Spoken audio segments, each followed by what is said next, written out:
Hi, ako si Baby Bear. Wala akong pake. Pero ako si Doray. At ako naman si Unggoy. So ano naman kabaklaan ang kailangan mo?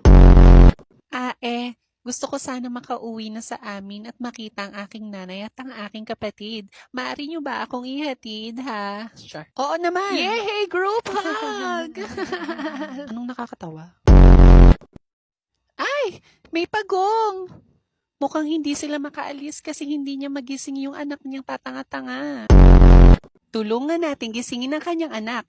Isigaw natin na malakas. Gising, pagong! Di ba sabi ko laksan nyo? Isa patang ina nyo. Gising, pagong! Ayan, nagising na ang putat. Tara na. Napakasarap talagang tumulong, lalo na sa mga nangangailangan, di ba? Oo nga. O bakit may pag-ikot, be?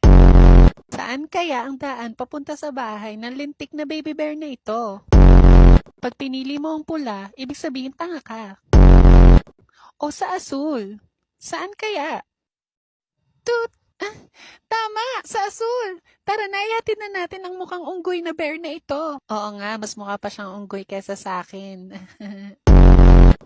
Ganon. Tara na. Mama! Mama! Andito na ako! Anak! Napabuka ka na ako eh. Saan ba ikaw galing? Ma, nagdala ako ng kakainin natin mamaya sa dinner, oh.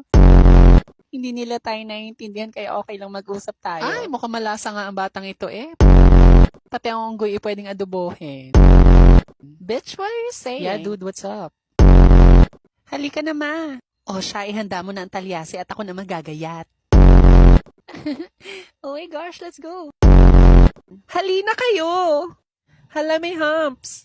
Ay, wow, tumbling yarn. Maraming salamat sa inyong pagtulong.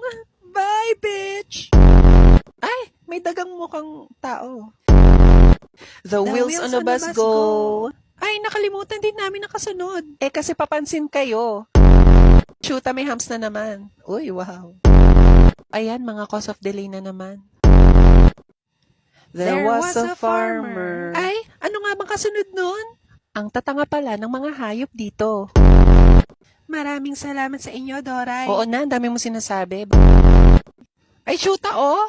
Mary had a... nakalimutan ko ang lyrics. Ang tanga nyo na nga, nakaharap pa kayo sa daan. Sa wakas, nandito na tayo sa bahay ni Becky. Hola, bitches.